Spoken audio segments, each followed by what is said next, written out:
So, day 3 of wearing the boot was very hard and restless, to say the least.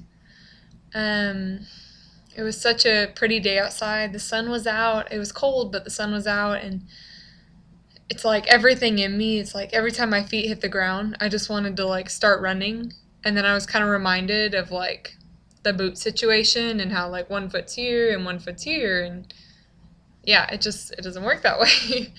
And it was just so frustrating. I was like, I want to go run, or I want to go walk, or I want to go throw a frisbee in the park, or walk my dog that I don't have, but I just want to do something outside. And I just felt constantly stopped by the Lord. I just felt constantly like there was these walls that would go up anything I tried to do. And a big lesson he taught me today through that was just that he is jealous. The Lord is so jealous for us, for our affections and for our time. And I felt he wanted to speak and to show me so many things today, but I just was so resistant to him, to be honest. I was so just kind of ran away from him in a way, and was like, it's okay, God, I'm gonna go walk around the park, or I'm gonna go run some errands or whatever. And since I can't walk or run anywhere, I'm just gonna drive around, which if anyone has any idea how hard it is to drive in a boot, it is extremely hard and possibly illegal. And I make other drivers very mad in the process, I'm sure, because I'm kind of go, go, because you have to pick up the whole boot to accelerate or to brake, and I just want to wave my boot out the window and be like, do you understand how hard it is with this thing? But that would probably be not a good idea either. So I'll just let them think what they want, and let the Lord be my judge. But anyway, so in my attempts to go and even just run errands today, I went to go deposit a check and then get some money out at the ATM, and the ATM, as I'm putting my info in, is "Mah!" We don't know why, but we can't do your transaction right now. Here's a number that you can call. And I was like, what? It has never done anything like that. And it did that 3 times in a row. I tried 3 different types of transactions, and it did that all 3 times. I was like, what in the world? So that didn't work out so well. And then I was like, okay, well, I really need to get a car wash. So I went to the car wash, and it only takes quarters. And then it was like, but we have a bill changer. And I was thinking, oh, great, I have a 20. But then I was like, nope, because the ATM wouldn't let me do that. So I had no cash on me, so I couldn't get my car washed. Of course, I was texting people hey, let's hang out, whatever. And no one could really hang out. And I was just like, man, Lord, the only thing I got going for me today is that I have some soup in the crock pot, and hopefully that'll be done later. But the beautiful thing about a crock pot is that when you put it all in the morning, you don't really have to touch it again. So I didn't have anything to do for that either.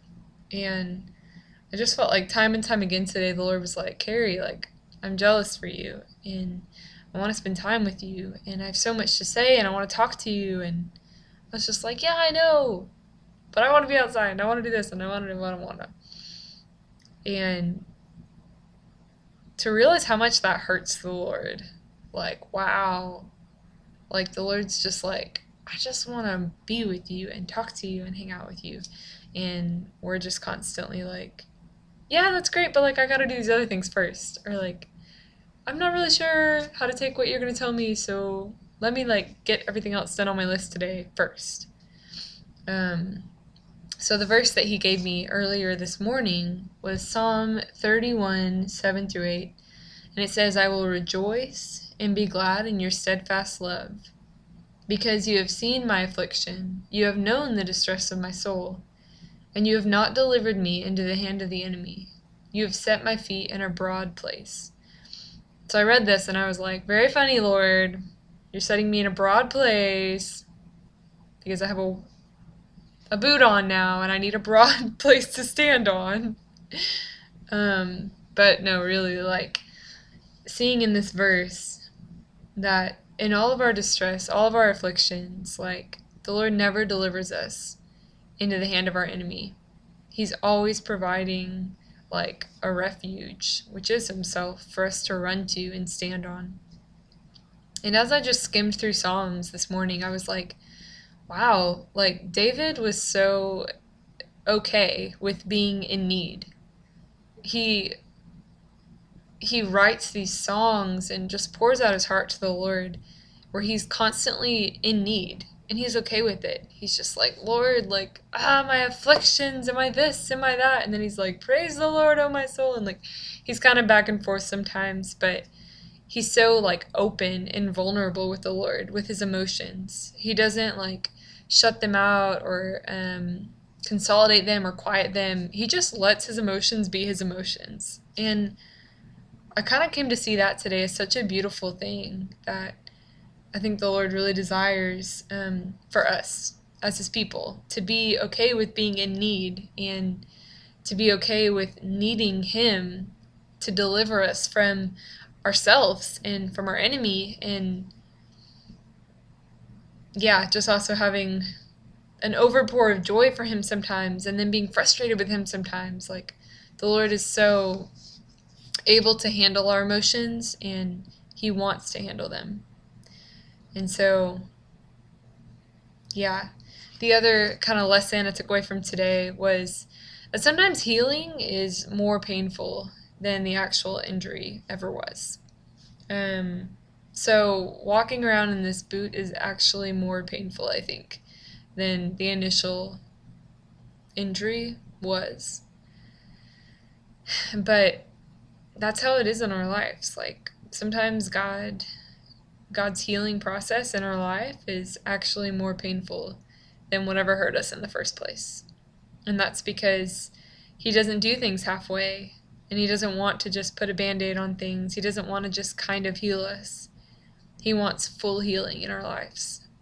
And so sometimes that's painful because he has to put us in a place where we'll receive that from him. And for me, that's in a boot right now.